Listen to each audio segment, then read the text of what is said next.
حضرت تمیم داری رضی اللہ تعالیٰ عنہ فرماتے ہیں کہ ایک روز ہم بارگاہ رسالت عزت مآب صلی اللہ علیہ وسلم میں حاضر تھے کہ ایک اونٹ دوڑتا ہوا آیا اور حضور کے پاس جا کے کھڑا ہو گیا۔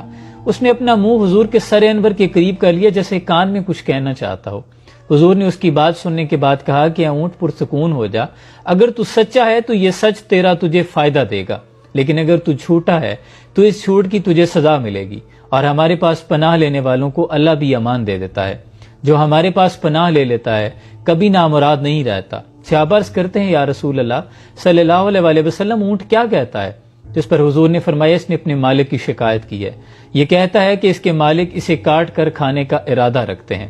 ابھی صحابہ سے گفتگو جاری تھی کہ کچھ لوگ دوڑتے ہوئے آئے، وہ اونٹ کے مالک تھے۔ کہنے لگے یا رسول اللہ صلی اللہ علیہ وسلم یہ اونٹ 2 دن سے ہمارے پاس سے بھاگا ہوا ہے، آج آپ کے پاس ملا ہے۔ تو حضور نے فرمایا اس نے تمہاری شکایت کی ہے، یہ کہتا ہے کہ جب یہ جوان تھا موسم گرما آتا تو تم گرم علاقوں کو چھوڑ کر سرد علاقوں کی طرف سفر کیا کرتے، چراگاہوں کی طرف سفر کرتے، اس پہ سوار ہوتے، اس پہ سامان لاتے۔ جب موسم سرما آتا تو تم گرم علاقوں کا رخ کیا کرتے، اس پہ سوار ہوتے، تم اس سے فائدہ لیتے رہے، لیکن آج جب یہ اس خستہ حالی کو پہنچ گیا ہے کہ بوڑھا ہو گیا ہے تو تم اسے کاٹ کر کھانے کا ارادہ رکھتے ہو۔ وہ عرض کرتے ہیں یا رسول اللہ صلی اللہ علیہ وسلم اللہ کی قسم آپ نے بالکل سچ فرمایا ہے۔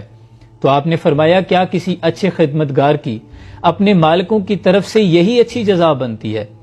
تو اس پر انہوں نے کہا کہ حضور معاف کر دیجئے، اب ہم نہ اسے بیچیں گے اور نہ ہی اسے کھائیں گے۔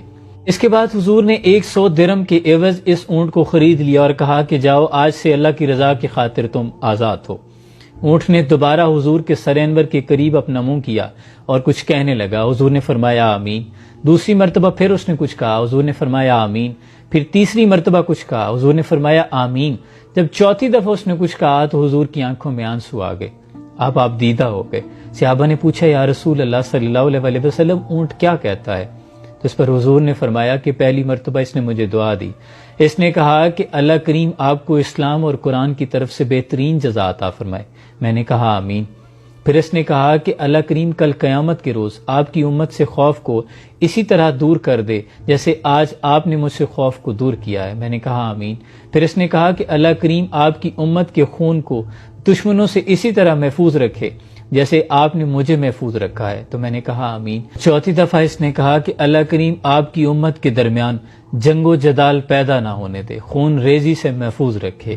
اور یہ سن کر میری آنکھوں میں آنسو آ گئے، کیونکہ یہی وہ دعائیں تھیں جو میں نے اللہ سے مانگی۔ پہلی 3 دعائیں اللہ نے قبول کر لی، لیکن چوتھی دعا سے اللہ نے مجھے منع فرما دیا، اور جبریل امین نے مجھے خبر دی کہ آپ کی امت آپس میں تفرقہ بازی کے ساتھ اور جنگ و جدل کے ساتھ ہلاک ہو جائے گی، یعنی آپس کی نفرت اور نفاق کے ساتھ تفرقے میں پھیل جائے گی۔